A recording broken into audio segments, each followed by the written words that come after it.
അതായത് ഈ മലയാളം ഐച്ഛികമായ വിഷയം വരുന്ന പരീക്ഷകളിലൊക്കെ ചോദിച്ചു കണ്ടിട്ടുണ്ട്. വേണമെങ്കിൽ നമുക്ക് പ്രതീക്ഷിക്കാം. കടലിന് കറുത്ത നിറമായിരുന്നു എന്ന് ആരംഭിക്കുന്ന മലയാള നോവലാണ് സ്ഥിരം PSC പരീക്ഷകളിൽ ചോദിക്കാൻ സാധ്യതയുള്ള ഒരു കൃതിയാണ് രണ്ടാം ഊഴം. കഴിഞ്ഞ വർഷങ്ങളിലെ ചോദ്യമായിട്ടും രണ്ടാം ഊഴം വന്നിരുന്നു. PSCക്ക് പ്രിയപ്പെട്ട കുറേയധികം എഴുത്തുകാരുണ്ട്, അവരുടെ കൃതികളുണ്ട്. അപ്പം അതിൽ വയലാർ അവാർഡ് ഉൾപ്പെടുന്നുണ്ടെങ്കിൽ അത് മാത്രം ഒന്ന് അറിഞ്ഞിരിക്കണം. ഈ ചോദ്യം ചോദിച്ചിട്ടുണ്ട് പരീക്ഷയ്ക്ക്. അല്ലാതെ സ്ഥിരം ചോദിക്കുന്ന ചോദ്യം EMS കഥാപാത്രമായി വരുന്ന മലയാള നോവൽ എന്നാണ്. EMS കഥാപാത്രമായി വരുന്ന മുകുന്ദന നോവൽ ആദ്യമായി ഓസ്കാർ അവാർഡ് നേടിയ മലയാളി നേരത്തെ പറഞ്ഞ റസൂൽ പുക്കട്ടിയാണ്. റസൂൽ പുക്കട്ടിയുമായിട്ട് ബന്ധപ്പെട്ട് ചോദിക്കാൻ കൊള്ളാവുന്നത് റസൂൽ പുക്കട്ടിയുടെ ആത്മകഥയുടെ പേരെന്താണെന്നാണ്. ചൈന മുന്നോട്ട് എന്ന കൃതി ഒരുപാട് തവണ PSCയിൽ ചോദിച്ചിട്ടുള്ള ഒരു യാത്രാ വിവരണ കൃതിയാണ്. ചൈന മുന്നോട്ട് ആണ് കൃതിയാണ്. പിന്നെ ജോസഫ് മുണ്ടശ്ശേരിയുടെ ആത്മകഥ നിരവധി തവണ PSC ചോദിച്ച് കൈയൊഴിഞ്ഞതാണ്. ഇനിയും വേണമെങ്കിൽ ചോദിക്കാം, കൊഴിഞ്ഞ ഇലകൾ എന്നുള്ള ആത്മകഥ. ആദ്യത്തെ പരീക്ഷയിലെ കലാസാഹിത്യ സംസ്കാരം എന്നുള്ള മേഖലയിൽ വലിയ കുഴപ്പിക്കുന്ന ചോദ്യങ്ങളൊന്നും ഉണ്ടായിരുന്നില്ല, ഒരെണ്ണം ഒഴിച്ചാൽ. അപ്പൊ അതുമായി ബന്ധപ്പെട്ട അനുബന്ധ ചോദ്യങ്ങളായിരിക്കും തുടർന്നും വരുന്ന ഫേസുകൾ ഉണ്ടാവുന്നത്. നമസ്കാരം, ഞാൻ ശ്രീശാന്ത് മരാരി. ഇന്ന് കഴിഞ്ഞ ഡിഗ്രി പ്രിലിംസിന് ചോദിച്ചിട്ടുള്ള കലാസാഹിത്യ സംസ്കാരം തുടങ്ങിയിട്ടുള്ള ഭാഗങ്ങളിൽ നിന്നുള്ള ചോദ്യങ്ങൾ ഡിസ്കസ് ചെയ്യാനാണ് നമ്മൾ വന്നിരിക്കുന്നത്. അതുപോലെ തന്നെ വരാൻ പോകുന്ന ഘട്ടങ്ങളിൽ പ്രതീക്ഷിക്കാവുന്ന ചോദ്യങ്ങൾ ഏതൊക്കെയാണൊക്കെ എന്ന് നമുക്ക് പരിശോധിക്കാം. അപ്പോൾ കഴിഞ്ഞ ഫേസിലെ ഒരു ചോദ്യമായിരുന്നു, ആദ്യത്തെ വയലാർ അവാർഡ് നേടിയ പുസ്തകം ഏത്, ആദ്യത്തെ വയലാർ അവാർഡ് നേടിയ കൃതി ഏത്. ഒരുപാട് തവണ പരീക്ഷകൾക്ക് ചോദിച്ചിട്ടുള്ള ചോദ്യമാണ്. വയലാർ അവാർഡുമായി ബന്ധപ്പെട്ട് സ്ഥിരം ചോദിക്കാറുള്ള ചോദ്യമാണ്. നമുക്കെല്ലാവർക്കും അറിയാവുന്ന ഉത്തരം തന്നെയാണ്. അഗ്നിസാക്ഷിയാണ് ഉത്തരം. അഗ്നിസാക്ഷി. അപ്പോൾ ലളിതാംബിക അന്തർജനത്തിന്റെ അഗ്നിസാക്ഷിയാണ് ആദ്യമായിട്ട് വയലാർ പുരസ്കാരം കരസ്ഥമാക്കിയത്. ഇവിടെ നമ്മൾ ഈ ഓപ്ഷൻ ഒന്ന് പരിശോധിച്ചു കഴിഞ്ഞാൽ രണ്ടാം ഊഴമുണ്ട്, ഇനി ഞാൻ ഉറങ്ങട്ടെയുണ്ട്, ഉമ്മാച്ചു ഉണ്ട്.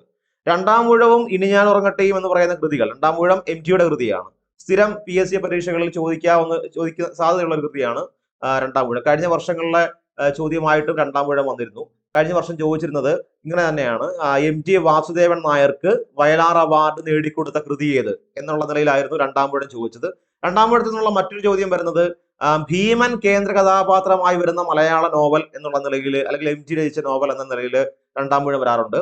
പിന്നീട് വേണമെങ്കിൽ ചോദിക്കാവുന്ന, അല്ലെങ്കിൽ ഒരു പുസ്തകം വായിച്ചിട്ടുള്ള ആൾക്ക് മാത്രം ഉത്തരം എഴുതാൻ കഴിയുന്ന തരത്തിലുള്ള ചോദ്യമായിട്ട് പ്രതീക്ഷിക്കാവുന്ന ഒരു കാര്യമാണ് കടലിന് കറുത്ത നിറമായിരുന്നു എന്ന് ആരംഭിക്കുന്ന മലയാള നോവൽ.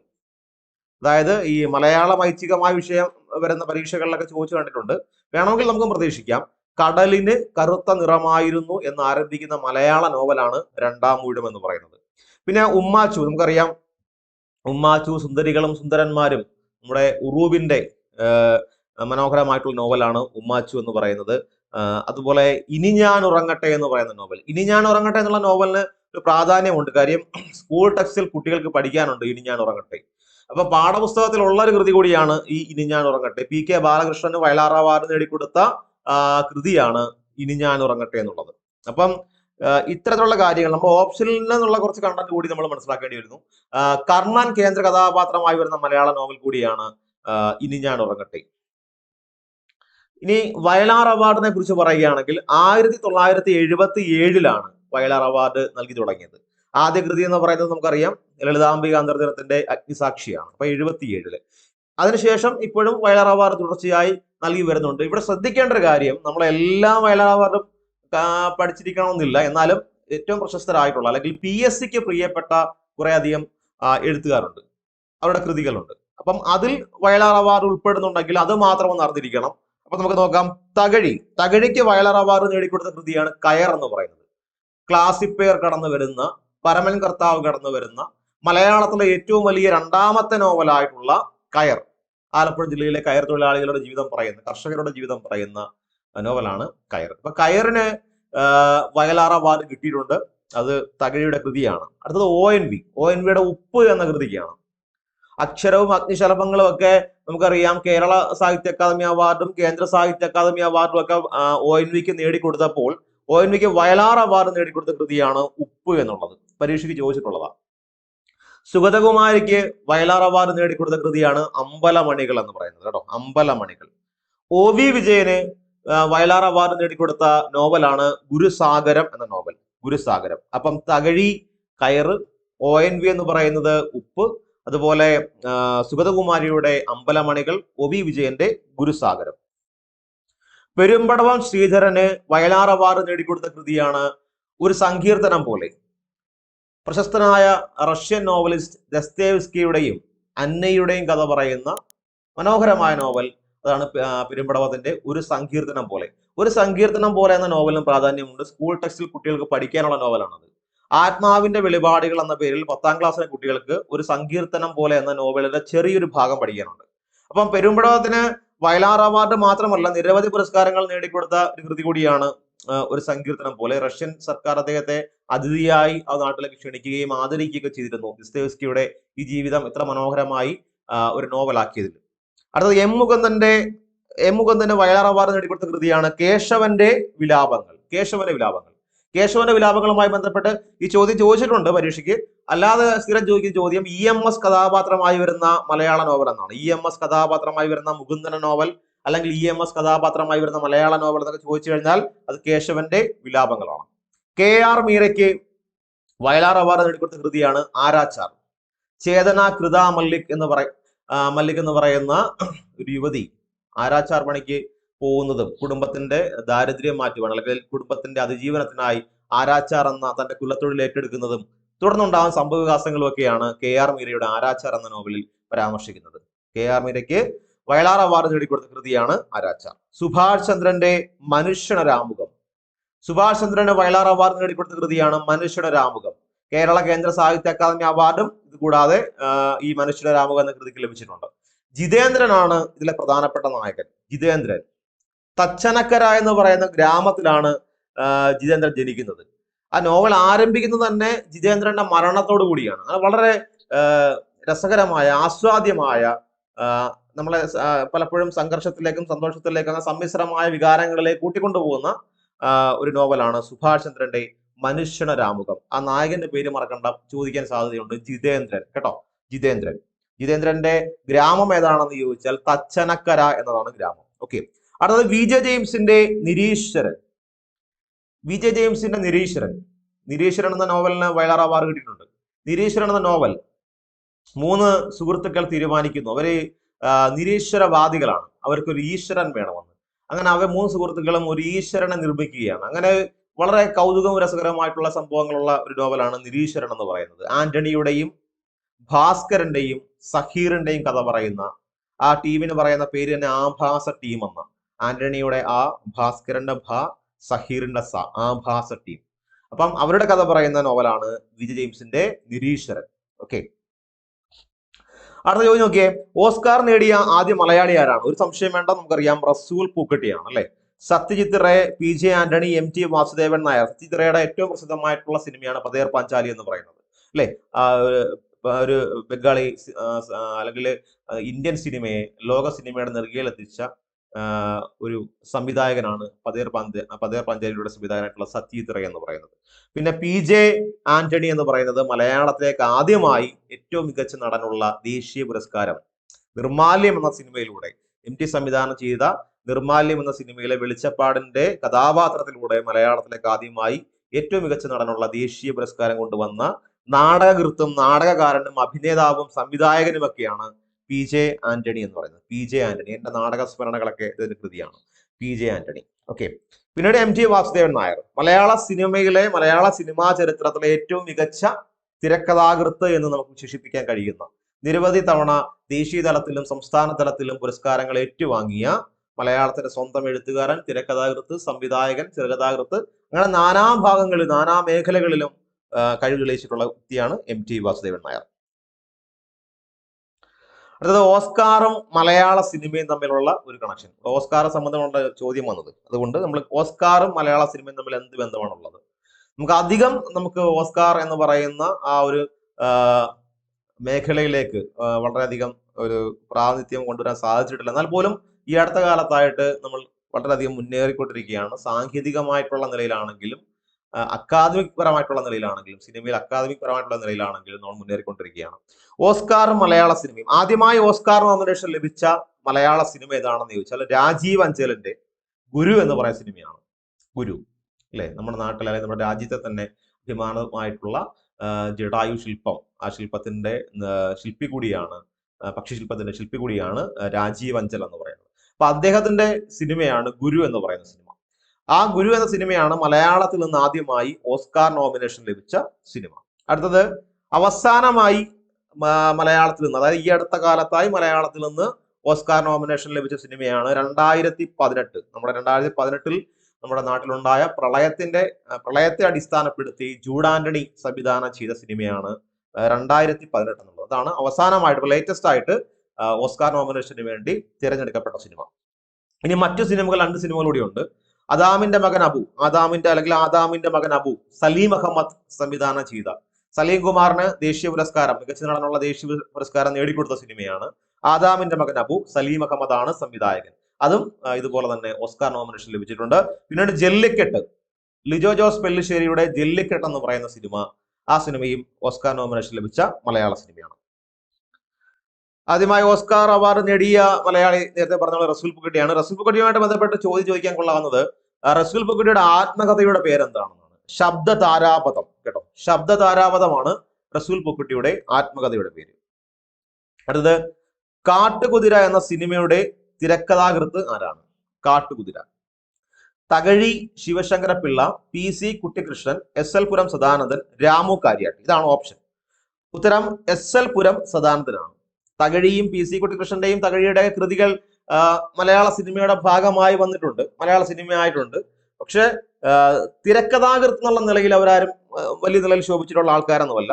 SL പുരം സദാനന്ദൻ തിരക്കഥാകൃത്ത് എന്നുള്ള നിലയിൽ നന്നായി ശോഭിച്ച ഒരാളാണ്. നമുക്കറിയാം 1965 സ്വർണ്ണ മെഡൽ നേടിയ, സുവർണകമലം സ്വന്തമാക്കിയ മലയാളത്തിന്റെ ഏറ്റവും മികച്ച സിനിമ ഇത് ചെമ്മീന്റെ തിരക്കഥാകൃത്ത് SL പുരം സദാനന്ദനാണ്. അതുപോലെ തന്നെ അഗ്നിപുത്രി എന്ന സിനിമയ്ക്ക് തിരക്കഥ എഴുതിയതിന്റെ പേരിൽ അദ്ദേഹത്തിന് ദേശീയ തലത്തിൽ ഏറ്റവും മികച്ച തിരക്കഥാകൃത്തിനുള്ള പുരസ്കാരം ലഭിക്കുകയുണ്ടായി. അപ്പൊ SL പുരം സദാനന്ദൻ മലയാളത്തിൽ അറിയപ്പെടുന്ന മലയാള സിനിമയുടെ നാഴികക്കല്ലുകളിൽ അല്ലെങ്കിൽ തുടക്കത്തിൽ മലയാള സിനിമയെ വേറുറപ്പിക്കാൻ അല്ലെങ്കിൽ നിലനിർത്തുവാൻ വേണ്ടി നിരവധി തിരക്കഥകൾ രചിച്ച തിരക്കഥാകൃത്താണ്. രാമു കാര്യാട്ട് നമുക്കറിയാവുന്നതുപോലെ തന്നെ മലയാളത്തിന്റെ ഏറ്റവും പ്രിയപ്പെട്ട സിനിമയായിട്ടുള്ള ചെമ്മീന്റെ സംവിധായകനാണ് രാമു കാര്യാട്ട്. മികച്ച തിരക്കഥയ്ക്കുള്ള ആദ്യ ദേശീയ അവാർഡ് നേടിയത് SL പുരം സദാനന്ദൻ. നേരത്തെ പറഞ്ഞ പോലെ നമ്മൾ വിചാരിക്കും പെട്ടെന്ന് ചിലപ്പം ഇങ്ങനെ ചോദിക്കാം, SL പുരം സദാനന്ദന് മികച്ച തിരക്കഥയ്ക്കുള്ള ദേശീയ പുരസ്കാരം നേടിക്കൊടുത്ത മലയാള സിനിമ എന്ന് ചോദിക്കുമ്പം പെട്ടെന്ന് നമ്മുടെ മനസ്സിലേക്ക് വരുന്നത് ചെമ്മീനായിരിക്കും. പക്ഷെ ചെമ്മീനല്ല. ചെമ്മീനിലെ തിരക്കഥയ്ക്കല്ല SL പുരം സദാനന്ദന് ദേശീയ പുരസ്കാരം കിട്ടുന്നത് അഗ്നിപുത്രി എന്ന സിനിമയിലെ തിരക്കഥയ്ക്കാണ്. അപ്പൊ അതുകൊണ്ട് മാറിപ്പോകണ്ട. SL പുരം സദാനന്ദനെ കുറിച്ച് കേൾക്കുമ്പോൾ നമ്മുടെ മനസ്സിലേക്ക് ആദ്യം ഓടിയെത്തുന്നത് പളനിയും കർത്തമ്മയും ഒക്കെ ആയതുകൊണ്ട് തന്നെ, പരീക്കുട്ടിയൊക്കെ ആയതുകൊണ്ട് തന്നെ ചെമ്മീനായിരിക്കും മനസ്സിലേക്ക് വരുന്നത്. അഗ്നിപുത്രി എന്ന സിനിമയ്ക്ക് തിരക്കഥ എഴുതിയതിനാണ് അദ്ദേഹത്തിന് ദേശീയ അവാർഡ് ലഭിച്ചത്. ഇനി ചെമ്മീനിലേക്ക് വരികയാണെങ്കിൽ ഓപ്ഷൻ രാമു കാര്യായിട്ടും ഒക്കെ ഉണ്ടായതുകൊണ്ട്, SL പുരം സദാനന്ദനൊക്കെ ഉണ്ടായതുകൊണ്ട് ചെമ്മീനിലേക്ക് വരികയാണെങ്കിൽ 1965 രാഷ്ട്രപതിയുടെ കയ്യിൽ നിന്ന് സ്വർണ്ണ മെഡൽ കരസ്ഥമാക്കിയ സിനിമയാണ് ചെമ്മീൻ. രാമു കാര്യാട്ടാണ് അതിന്റെ സംവിധായകൻ. അതുപോലെ കഥ, പുറക്കാട് തുമ്പോളി കടപ്പുറത്തിന്റെ പശ്ചാത്തലത്തിൽ അവിടെയുള്ള കടലിന്റെ മക്കളുടെ മുക്കുവരുടെ ജീവിതം പറഞ്ഞ കൃതിയായിരുന്നു ചെമ്മീൻ. അതിനെ കഥ തകഴിയുടേതാണ്, തിരക്കഥ SL പുരം സദാനന്ദന്റെയാണ്. എന്താണ് ഈ കഥയും തിരക്കഥയും നമ്മൾ വ്യത്യാസം പറഞ്ഞാൽ, കഥ എന്ന് പറഞ്ഞ മൂലമായ കൃതി അത് സിനിമയുടെ നിലയിലേക്ക് മാറ്റുന്നതിനെയാണ് തിരക്കഥ എന്ന് പറഞ്ഞു കഴിഞ്ഞാൽ. സിമ്പിളായിട്ട് പറഞ്ഞാൽ, ഒരു നിർവചനം പോലെ പറഞ്ഞാൽ, സിനിമയുടെ സാഹിത്യ രൂപമാണ് തിരക്കഥ. ഇപ്പം കഥകളിയുടെ സാഹിത്യ രൂപമാണ് ആട്ടക്കഥ. എന്താണ് കഥകളിയിൽ അവതരിപ്പിക്കേണ്ടത് എന്ന് എഴുതി വച്ചിരിക്കുന്നത്. അതുപോലെ സിനിമയിൽ എങ്ങനെയാണ് അവതരിപ്പിക്കേണ്ടതെന്ന് അല്ലെങ്കിൽ അത് പ്രകടിപ്പിക്കേണ്ടതെന്നുള്ള അതിന്റെ എഴുത്ത് രൂപത്തെയാണ് നമ്മൾ തിരക്കഥ എന്ന് പറയുന്നത്. അപ്പം കഥ തകഴി, തിരക്കഥ SL പുരം സദാനന്ദൻ. ഛായാഗ്രഹണം അല്ലെങ്കിൽ ക്യാമറ മാക്സ് ബഡ്ലിയാണ്. കേട്ടോ, മാക്സ് ബഡ്ലിയാണ് ക്യാമറ. സംഗീതം, മനോഹരമായിട്ടുള്ള ഒരുപാട് ഗാനങ്ങൾ ആ സിനിമയിലുണ്ട്. മന്നാടിയുടെ ഒക്കെ പാട്ടുണ്ട്. സലീൽ ചൗധരിയാണ് അതിന്റെ സംഗീതം ഒരുക്കിയിരിക്കുന്നത്, മ്യൂസിക് ചെയ്തിരിക്കുന്നത്. MGക്ക് ദേശീയ അവാർഡ് നേടിക്കൊടുത്ത മലയാള സിനിമ, MT വാസുദേവൻ നായർ സംവിധാനം ചെയ്ത ഒരു സിനിമ കൂടിയാണത് നിർമാല്യം. 1973 റിലീസായ നിർമാല്യമാണ് MTക്ക് ദേശീയ അവാർഡ് നേടിക്കൊടുത്ത മലയാള സിനിമ. അടൂർ ഗോപാലകൃഷ്ണന് നിരവധി തവണ ദേശീയ അവാർഡ് ലഭിച്ചിട്ടുണ്ട്.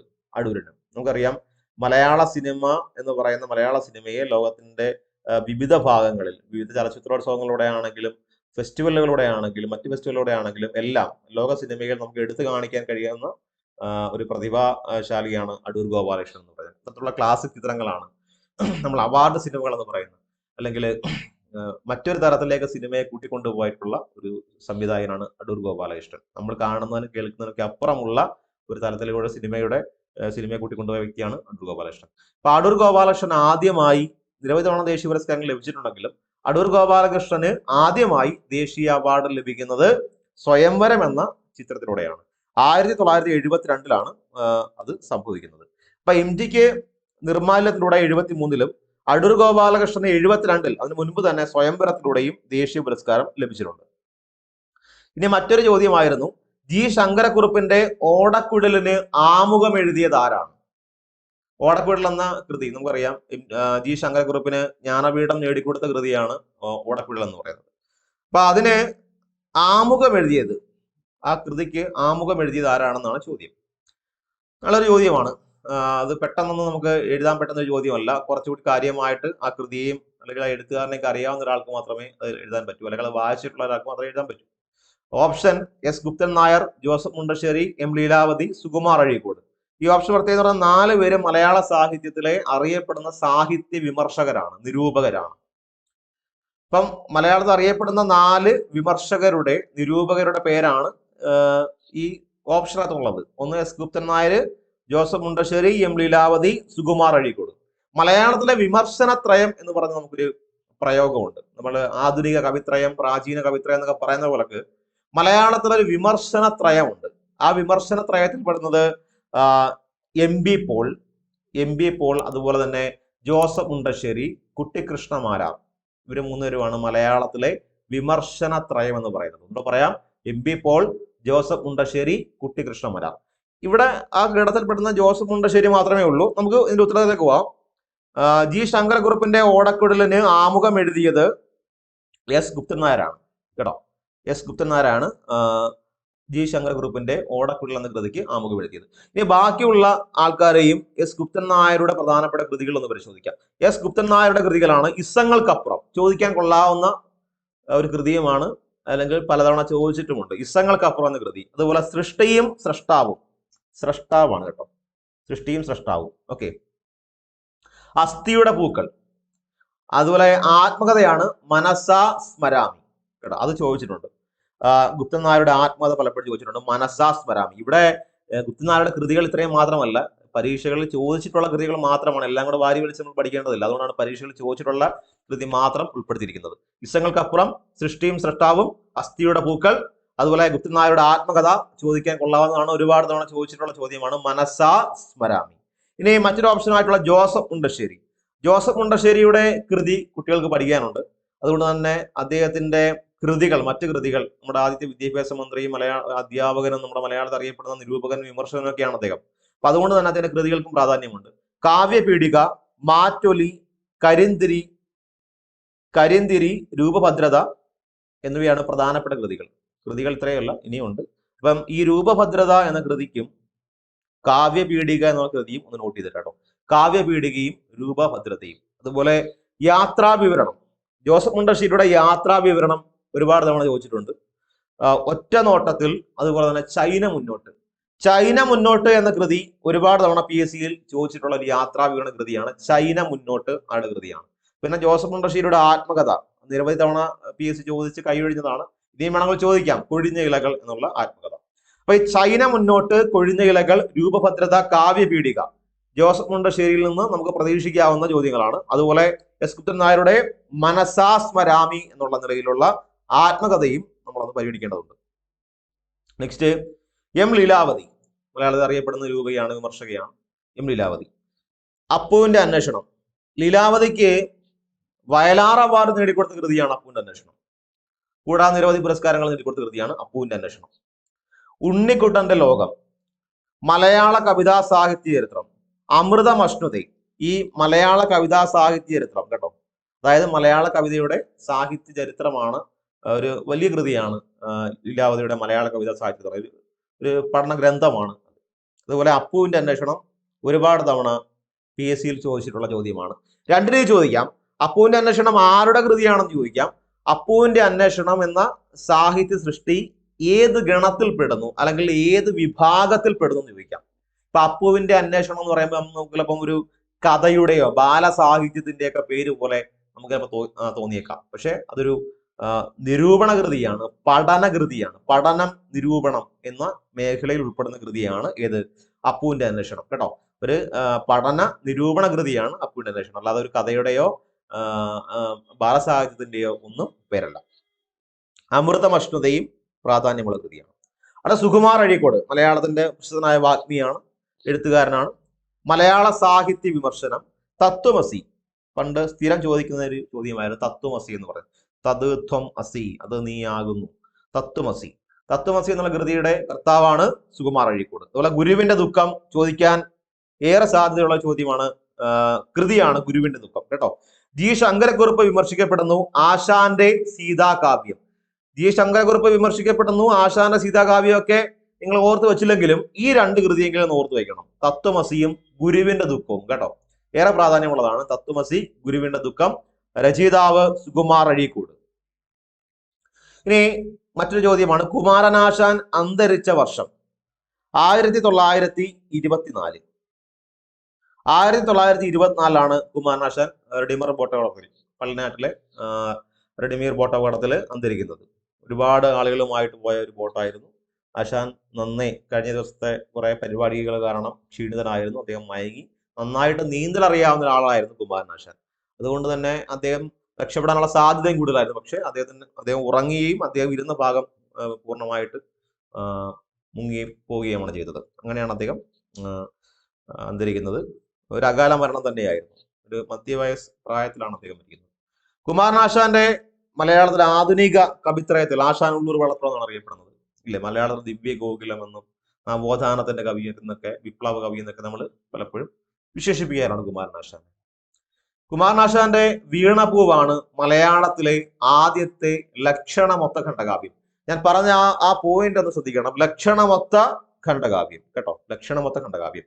ആദ്യ ഖണ്ഡകാവ്യം എന്നല്ല പറഞ്ഞത്. ആദ്യ ഖണ്ഡകാവ്യം AR രാജരാജവർമ്മയുടെ മലയവിലാസമാണ് ആദ്യ ഖണ്ഡകാവ്യം. ലക്ഷണമൊത്ത ഖണ്ഡകാവ്യമാണ് വീണപൂവ്. ഇപ്പൊ നമ്മൾ പറയതല്ലേ നോവൽ പഠിക്കുമ്പോൾ ആദ്യ നോവൽ കുന്തലത, ലക്ഷണമൊത്ത നോവൽ ഇന്ദുലേഖ. അതായത് ഒന്നിന്റെ ഖണ്ഡകാവ്യത്തിന്റെ എല്ലാ ലക്ഷണത്തോടും കൂടി വന്നത് ആദ്യമായി വീണപൂവ് തന്നെയാണ്. അതുകൊണ്ടാണ് ലക്ഷണമൊത്ത ഖണ്ഡകാവ്യം എന്ന് പറയുന്നത്. 1907 മിതവാദിയിലാണ് നമ്മുടെ ആശാന്റെ വീണപൂവ്. ഹാ പുഷ്പമേ അധിക തുങ്കപഥത്തിൽ എത്ര ശോഭിച്ചിരുന്നു നിരാജ്ഞി കണക്കെ. അതായത് ഒരു പൂമരത്തിൽ നിന്ന് താഴേക്ക് വീഴുന്ന ഒരു പൂവിൽ മനുഷ്യന്റെ ജീവിത യാഥാർത്ഥ്യങ്ങളെ ആരോപിച്ചുകൊണ്ട് ആശാൻ രചിച്ച മനോഹരമായ കൃതിയാണ് വീണപൂവ്. ഒരു വ്യാക്ഷേപകത്തിൽ തുടങ്ങി വ്യാക്ഷേപകത്തിൽ അവസാനിക്കുന്ന കാവ്യം കൂടിയാണ്. ഹാ പുഷ്പമേ, ഹാ ഹാ അയ്യോ കഷ്ടം, ഇതൊക്കെയാണല്ലോ വ്യാക്ഷേപങ്ങൾ എന്ന് പറയുന്നത്. ഹായിൽ തുടങ്ങി കഷ്ടത്തിൽ അവസാനിക്കുന്നു. അങ്ങനെ പ്രത്യേകത കൂടി വീണപൂവിനുണ്ട്.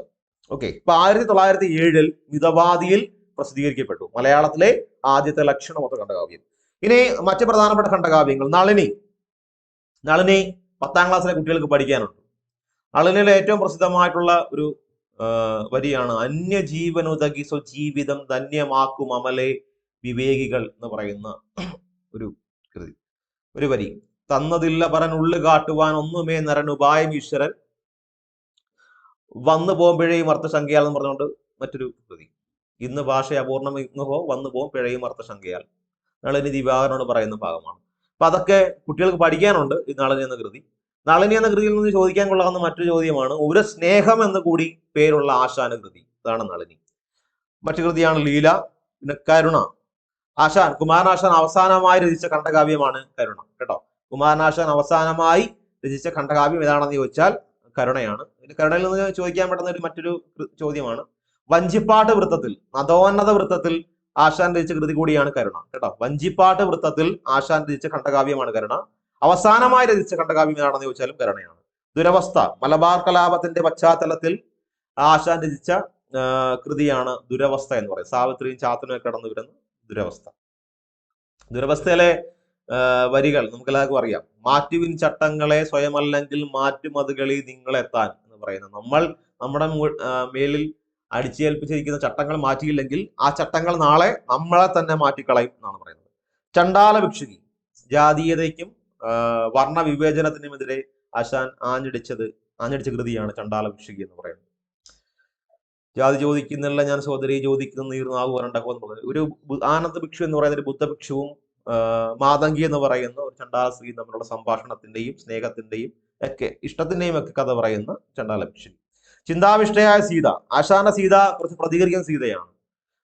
തപോവനത്തിൽ തമസാ നദിക്കരയില് തപോവനത്തിൽ ഒറ്റയ്ക്കാകുന്ന സീത തന്റെ പൂർവ്വകാല ജീവിതത്തിലേക്ക് കടന്നു പോവുകയും അവിടെ വെച്ച് ശ്രീരാമനെ ചോദ്യം ചെയ്യുകയും പല കാര്യങ്ങളും വിമർശനത്തോടു കൂടി ഉന്നയിക്കുകയും ചെയ്തതാണ് ചിന്താവിഷ്ടയായ സീത എന്ന് പറയുന്ന കൃതിയിലെ പ്രമേയം.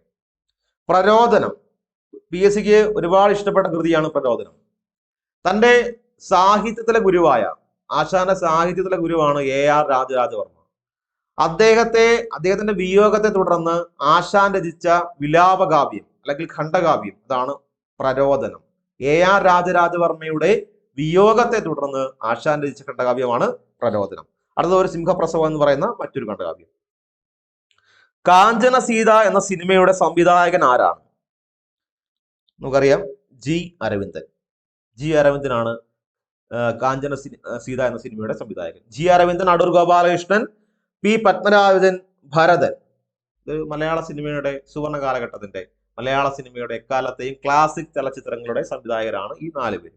ഇനി ഇവരുടെ സിനിമകൾ ഏതൊക്കെയാണെന്ന് നമുക്ക് നോക്കാം. G. അരവിന്ദന്റെ മറ്റു സിനിമകളാണ് ഉത്തരായനം, തമ്പ്, കുമ്മാട്ടി, എസ്തപ്പാൻ, പോക്കുവെയിൽ, ഒരിടത്ത്, വാസ്തുഹാര, ചിദംബരം. ഈ പറഞ്ഞിരിക്കുന്ന ഒട്ടുമിക്ക എല്ലാ സിനിമകളും ദേശീയ തലത്തിലും സംസ്ഥാന തലത്തിലും അതാത് വർഷങ്ങളിൽ പുരസ്കാരങ്ങൾ ഏറ്റുവാങ്ങിയ കൃതിയാണ്.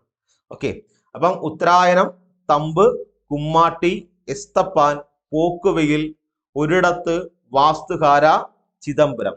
ഇതൊക്കെയാണ് G. അരവിന്ദന്റെ പ്രധാനപ്പെട്ട മറ്റു സിനിമകൾ എന്ന് പറയുന്നത്. ഓക്കെ, ഇനി അടൂർ ഗോപാലകൃഷ്ണന്റെ സിനിമകൾ. നേരത്തെ പറഞ്ഞു അടൂർ ഗോപാലകൃഷ്ണൻ ആദ്യമായി ദേശീയ പുരസ്കാരം നേടിക്കൊടുത്ത കൃതിയാണ് സ്വയംവരം എന്ന് പറയുന്നത്. അതുപോലെ ബ്രിട്ടനിലും പല വിദേശ രാജ്യങ്ങളിലും നിരവധി ചലച്ചിത്ര ഫെസ്റ്റുകളിൽ നിരവധി പുരസ്കാരങ്ങൾ ഏറ്റുവാങ്ങിയ കൃതിയാണ് എലിപ്പത്തായം.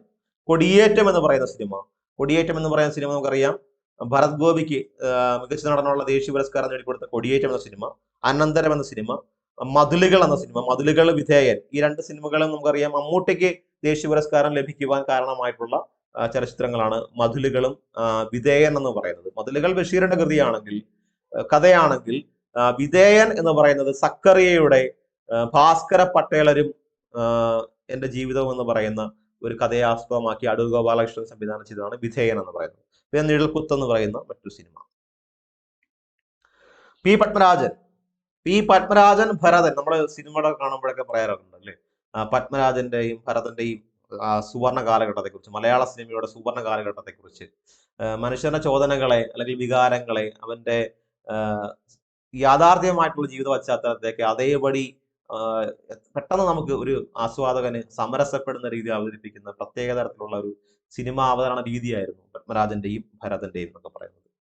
അതുകൊണ്ട് തന്നെ പത്മരാജന്റെയും ഭരതന്റെയും സിനിമകൾ ക്ലാസിക്കുകളായി നിലനിൽക്കുന്നു. കാണുന്നവർക്ക് നമ്മുടെ ചുറ്റുപാട് നടക്കുന്ന അല്ലെങ്കിൽ നമ്മൾ തന്നെ കഥാപാത്രങ്ങളായിട്ട് പെട്ടെന്ന് മാറുകയും ചെയ്യുന്ന ഒരു സ്ഥിതിവിശേഷമാണ് ഇന്നും ആ സിനിമകളെ കാണുമ്പോൾ ഉണ്ടാവുന്നത്. P. പത്മരാജന്റെ സിനിമയാണ് പെരുവഴി അമ്പലം, ഒരിടത്തൊരു ഫയൽവാൻ, കള്ളൻ പവിത്രൻ, നമുക്ക് പാർക്കാൻ മുന്തിരിത്തോപ്പുകൾ, അപരൻ, ഇന്നലെ, ഞാൻ ഗന്ധർവൻ. ഇത് ഇത്രയൊന്നുമല്ല പത്മരാജൻ സംവിധാനം ചെയ്ത സിനിമകളാണ് ഞാൻ പറഞ്ഞത്. ഇത്രയും മാത്രമേ സിനിമകൾ ഒരുപാടുണ്ട്. എന്നാലും അത്യാവശ്യം വേണ്ടത് മാത്രമാണ് നമ്മളിപ്പോൾ പറഞ്ഞിരിക്കുന്നത്. പെരുവഴി അമ്പലം, ഒരിടത്തൊരു ഫയൽവാൻ. ഇവിടെ ഈ ഒരിടത്തൊരു ഫയൽവാൻ എന്നുള്ള സിനിമയ്ക്ക് പ്രാധാന്യമുള്ളതാണ് കേട്ടോ. അതുപോലെ കള്ളൻ പവിത്രൻ എന്നുള്ള സിനിമയ്ക്ക് പ്രാധാന്യമുണ്ട്. ഇന്നലെ, ഈ 3 സിനിമകളെങ്കിലും ഓർത്തു ചേരാം കേട്ടോ. ഒരിടത്തൊരു ഫയൽവാൻ, കള്ളൻ പവിത്രൻ, ഇന്നലെ, പെരുവഴി അമ്പലം. ഇത്ര സിനിമകളെങ്കിലും ഒന്ന് ഓർത്തു വയ്ക്കാം. ഭരതന്റെ സിനിമയാണ് തകര. നെടുമുടി വേണുവിനും പ്രതാപോത്തിനും ഒക്കെ വലിയ ബ്രേക്ക് കൊടുത്ത ഒരു സിനിമയാണ് തകര എന്ന് പറയുന്ന സിനിമ. ചാമരം എന്ന് പറയുന്ന മറ്റു സിനിമ. ഈ സിനിമയിലും ഇവർ രണ്ടുപേരും ആ തകരയിലെ അഭിനയത്തിന് ശേഷമാണ് ചാമരത്തിലേക്ക് വരുന്നത്. ഇനി വേണമെങ്കിൽ ഇന്നും പലരും പറയുന്നത് കേൾക്കാം, കേരളത്തിലെ ഏറ്റവും മികച്ച ഒരു ക്യാമ്പസ് ചിത്രം കൂടിയാണ് ഭരതൻ സംവിധാനം ചെയ്ത ഈ ചാമരം എന്ന് പറയുന്ന സിനിമ. CMS കോളേജിലാണ് എന്റെ പശ്ചാത്തലത്തിലാണ് ഈ സിനിമ നിർമ്മിച്ചിരിക്കുന്നത്. ഓക്കെ, തകര, ചാമരം, പാളങ്ങൾ, വൈശാലി, അമരം, പാഥേയം, ലോറി. ഇതൊക്കെയാണ് ഭരതൻ സംവിധാനം ചെയ്ത ഏറ്റവും പ്രധാനപ്പെട്ട സിനിമകൾ എന്ന് പറയുന്നത്. തകര, ചാമരം, പാളങ്ങൾ, വൈശാലി, അമരം, പാതയം, ലോറി എന്ന സിനിമ. കേരളത്തിലെ ഏത് ജില്ലയിലാണ് തുഞ്ചൻ പറമ്പ് സ്ഥിതി ചെയ്യുന്നത്? നമുക്കറിയാം തിരൂരിനടുത്തുള്ള പ്രദേശമാണ് തുഞ്ചൻ പറമ്പ്. തിരൂർ എന്ന് പറഞ്ഞു കഴിഞ്ഞാൽ മലപ്പുറം ജില്ലയിലാണ്. അവിടെയാണ് നമ്മുടെ മലയാള സർവകലാശാലയും നമ്മുടെ എഴുത്തച്ഛന്റെ അവിടെയുള്ള ആദരവ് പൂർവ്വം നമ്മളവിടെ സ്ഥാപിച്ചിട്ടുണ്ട്. ആധുനിക മലയാള ഭാഷയുടെ പിതാവ്, കിളിപ്പാട്ട് പ്രസ്ഥാനത്തിന്റെ ഉപജ്ഞാതാവ് ഒക്കെയാണ് നമ്മുടെ തുഞ്ചത്ത് രാമാനുജൻ എഴുത്തച്ഛൻ. അദ്ദേഹത്തിന്റെ ജന്മദേശം കൂടിയാണ് ഈ തുഞ്ചൻ പറമ്പ് എന്ന് പറയുന്നത്. അത് മലപ്പുറം ജില്ലയിലെ തിരൂരിനടുത്താണ് കേട്ടോ. അപ്പം കേരളത്തിലെ ഏത് ജില്ലയിലാണ് തുഞ്ചൻ പറമ്പ് എന്ന് ചോദിച്ചു കഴിഞ്ഞാൽ മലപ്പുറം ജില്ലയിലാണ്. ഓക്കെ, ഇനി നമുക്ക് നമ്മുടെ പ്രധാനപ്പെട്ട സാംസ്കാരിക സ്ഥാപനങ്ങൾ, അവയുടെ ആസ്ഥാനങ്ങൾ നോക്കാം. കേരള സാഹിത്യ അക്കാദമി. കേരള സാഹിത്യ അക്കാദമിയുടെ ആസ്ഥാനം നമുക്കറിയാം തൃശ്ശൂരാണ്. കേരള സംഗീത നാടക അക്കാദമിയും തൃശ്ശൂരാണ്.